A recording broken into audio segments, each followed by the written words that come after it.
Hi there, and welcome to Her Season of Strength, where women over 40 reclaim their bodies, their energy, and their voices without apologies. I'm Kim Duffy, registered dietitian, personal trainer, mom, and your biggest hype woman when it comes to aging like you mean it. This show isn't about chasing skinny or counting wrinkles. It's about building real strength, physical, emotional, and hormonal.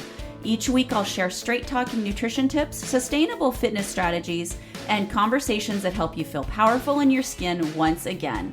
Menopause isn't an ending, it's only the beginning. This is your season of strength. Hey there, and welcome back to Her Season of Strength. I want to take you back just for a minute in this episode to me in college. Envision me standing on a bathroom scale every single morning. And not just standing there, I made sure I didn't have a lick of clothing on because heaven forbid any kind of clothing adding an extra ounce or two to that weight. And every day that number decided how I felt about myself. If it was up, I punished myself with extra exercise or cutting calories. If it was down, I rewarded myself, quote unquote.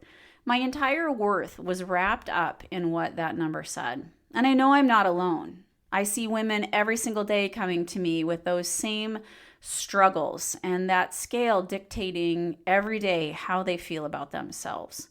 And so many women carry that same baggage with the scale. But here's the truth. The scale has never told us the full story.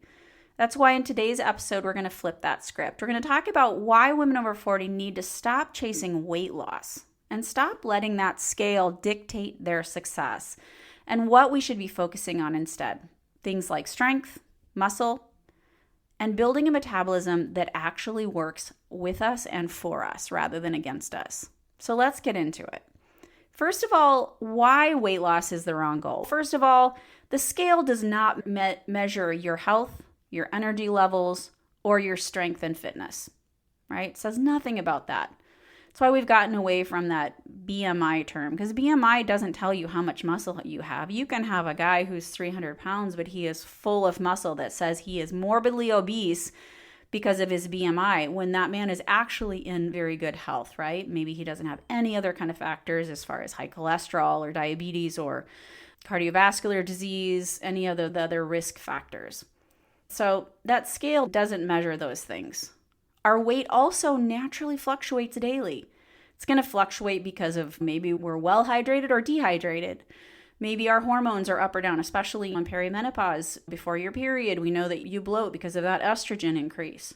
And then after your period, we know that you're going to have less water weight because of that progesterone. And then lastly, digestion. Obviously, if you haven't pooped in a day or two, your weight's going to be higher than if you're going regularly. And lastly, chasing that lower number, it's just going to lead us to frustration. It's going to lead us to yo-yo dieting. And it's also going to lead us to that loss of muscle. Why is that? Is because when we are doing those quick fix diets, when we're constantly striving to lose weight, when we're losing weight too quickly, and we're not focused on getting in adequate protein and fueling our bodies well, and also combining it with strength training, we are going to see muscle loss. And in the end, that's going to lead to a decrease in the number of calories we're burning every day, or in other words, our metabolism. So what really changes after age 40? We know that we have hormonal shifts, right? We're seeing estrogen and progesterone. Now during perimenopause, we can see them up and down, causing irregular periods, longer periods, heavier periods, shorter periods. But then once we hit menopause and we are in postmenopause, those estrogen and progesterone levels are lower, but we are going to see more storage of fat. And specifically, it is going to cause more storage of fat in our belly area. That is natural and that is normal due to that change in our hormones. But there are ways that we can counteract that. Secondly, muscle mass declines just naturally, 3 to 8% per decade without strength training. When we're not strength training, we are going to see just a natural decline with age of our muscle. And thus, we're also going to see that natural decrease in our metabolism. So that's where you might say, I'm eating the exact same amount of calories or the same diet that I've always eaten, but all of a sudden I'm seeing weight gain. And that's why, is because our body doesn't need as many calories as it did before because we don't have as much muscle and our metabolism is declining. So that's where we can see just that natural, slow, steady weight gain once we hit 40 and especially after we hit menopause. Our resting metabolic rate It slows. Typically, women burn around 150 fewer calories per day simply from muscle loss with age. And stress and sleep changes can also increase our cortisol levels, which is that fight or flight hormone, and can promote more fat storage as well. So that's where techniques to improve or deal with stress better, as well as promote better quality and quantity of sleep, can make a difference when it comes to those levels. So why is muscle the new goal weight? Muscle drives metabolism. The more muscle we have, the more calories that we are going to burn at rest. So strength training helps us to improve bone health, joint health, mood, and balance. What is strength training? That's resistance training. That is something where you're using resistance or weight to challenge those muscles, to fatigue those muscles, and in the adaptation of those muscles, and once we rest and let them heal, they are going to get stronger, okay?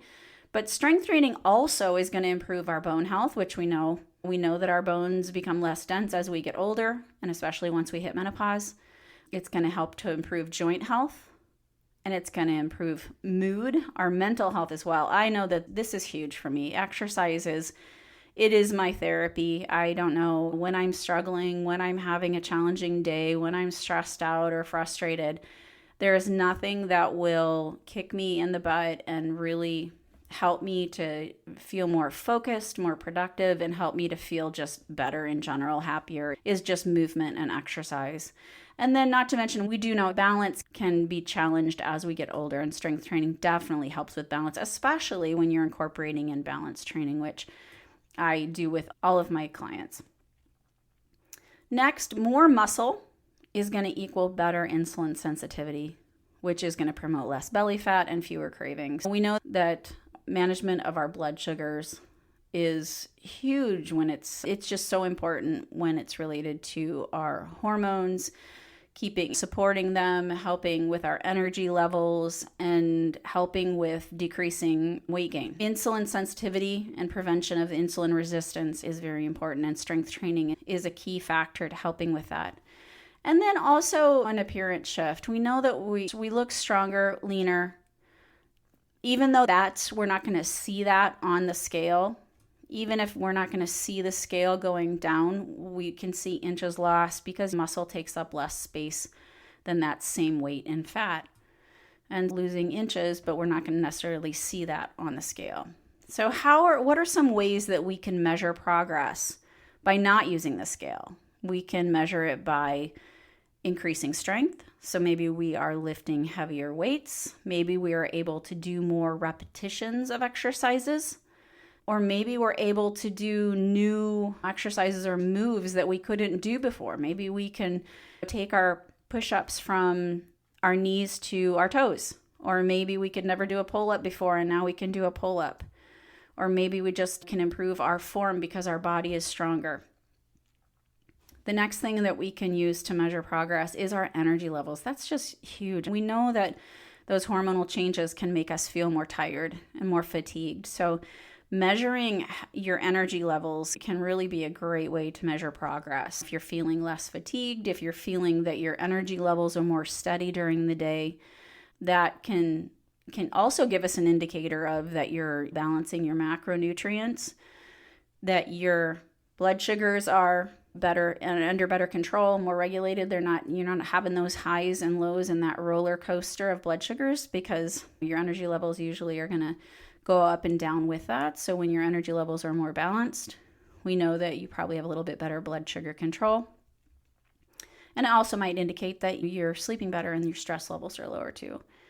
Next, your clothes can fit differently. Like I said, muscle is going to take up less space than fat. So maybe you see that you're able to button your jeans a little easier. They're less tight around the waist, or your shirts are a little bit less tight around the arms. That's an easy way to know. We all know that feeling of, oh gosh, I haven't worn these jeans in a year. I didn't think I could wear them anymore. And now all of a sudden I can put them on. And that goes hand in hand with body composition. So sometimes rather than getting on the scale, if you are looking for fat loss, if you are looking for increasing strength, increasing muscle, you can do body composition measurements. Maybe you check on like a bioelectrical impedance scale and trend trend that to see how your numbers, taking measurements like waist, hip, or arm measurements, or even just taking progress photos. I think that's huge because you can see, oh gosh, you know what? I can tell that I've lost some inches. I can tell that my face look is less round, or you just feel better, you look better, you feel more confident. I think progress photos, you can see that. Next is mobility and endurance. So you might find that you're climbing the stairs easier. You're able to walk further. You're recovering faster after exercise. You're not sore for 5 days after. Maybe you're a little bit sore the next day, and then after that, you bounce back fine. And then lastly, the last way we can measure progress without the scale is just through our confidence and mindset. If you're feeling stronger mentally, if you feel like you're standing a little taller, you're caring less about the scale. This is also a great way to measure that progress. But you know what? You're not going to know these things, or you're not going to pay attention to these things unless you pay attention to these things, right? And actually think about them and maybe even journal. Where does protein fit into all of this getting away from the scale? Protein is going to help to support that muscle repair and growth, right? So if you are putting your time into strength training, then make sure that you're eating enough protein to help to support that muscle repair and growth. Protein is also going to help us to feel fuller and more satisfied, and thus decrease those cravings. It helps to promote that good blood sugar control that I was talking about before. And when your blood sugars are more steady, we're going to see less ups and downs with energy levels. And we're also going to see that we're not looking for those sweets or treats or snacks 2 seconds after we eat dinner, because the dinner will have been more filling. And protein actually even helps to turn off that signal in your brain that tells you that you're hungry. It actually tells you, hey, no, I'm good. I always use the analogy of if you're eating a processed carb, or if you're eating like a box of crackers or chips or something, why is it that you can sit down while you're watching television and you can eat that entire sleeve of Thin Mint Girl Scout cookies, or that whole box of crackers, or that whole bag of chips without even a thought? And that's just because those carbohydrates are not filling. They're not telling your body that you're done. They are hyperpalatable. They don't satiate. They don't tell you you're full. Whereas if you sit down and eat a chicken breast, you're not going to sit there and eat until you've eaten a pound of it, right? Usually after 4 or 5 ounces, depending, I guess, on the person. If you're a big guy, you could probably eat a lot more. Usually after you have that, you're like, oh, okay, I'm good. I'm done. That's also why you're not going to sit down and go, I just can't stop eating this giant bowl of salad. Fiber does the same thing as that protein, is it tells us that we're done. That's why we incorporate good protein sources and good fiber sources with every single meal. We're going to find that we eat a little bit less. And with eating just a little bit less, we can see ultimately that calorie deficit, which can promote weight loss. So when it comes to protein, I want you to aim for 25 to 30 grams per meal. You're going to spread it out through the day, so consistently, 25 to 30 grams. And just as a thought, 1 ounce of meat or fish or pork or beef or chicken or poultry is going to be 7 grams. So that means about 4 ounces of meat or fish. You can also get that from beans and legumes, black beans, garbanzo beans, chickpeas, soy beans, edamame. Those are all great sources of protein. You're also going to get it from dairy products, things like yogurt or cottage cheese, milk or cow's milk or soy milk. Those are going to be good sources of protein. Do simple swaps out and change up your snacks and try to get at least 10 grams of protein each of your snacks as well. So next, I want you to make that mindset shift. So instead of asking yourself, how do I lose weight? I want you to ask yourself, how can I get stronger? What do I need to do to get stronger? How can I start incorporating in some strength training, maybe with some dumbbells or barbells or kettlebells or resistance bands, or even just your own body weight? How can I start doing that? Next question is, how can I fuel my body better? How can I maybe get rid of some of those more ultra-processed foods that aren't providing me with the vitamins and the minerals and the nutrients that other foods might be? How can I get in a few extra grams of fiber a day? How can I get in a few extra grams of protein a day, or maybe I'm shooting for hitting that 100 grams of protein in a day. But how can I fuel my body better so that it is actually feeling more full and satisfied? It's promoting better energy regulation as well as blood sugar regulation. And lastly, how can I build a metabolism that actually works with me, not against me? And that goes right along with the strength training, building muscle, because we know muscle burns more calories than fat. Adding in that protein, which is also going to help you to build muscle and to maintain, kind of combat that muscle loss that we're seeing happening just naturally as we're getting older, and especially once we hit menopause. So I'd like to close up this loop, and I just want to reiterate that the scale isn't the goal. Your strength, your muscle, your metabolism, and your confidence, that's what will carry you through midlife with energy and vigor and vitality.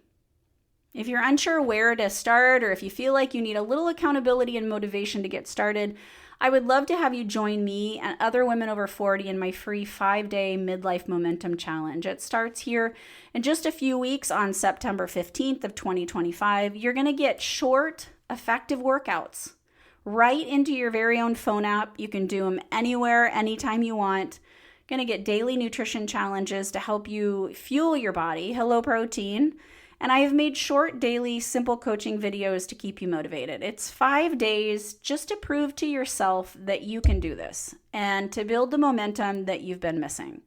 I'm going to drop the link in the show notes. Go ahead, sign up, and we're going to do this together. And as always, if this episode resonated with you, I'd love for you to leave a rating, share with a friend, or message me to let me know what landed for you. And remember, this is about progress over perfection. We're in this for the long haul, and this is your season of strength.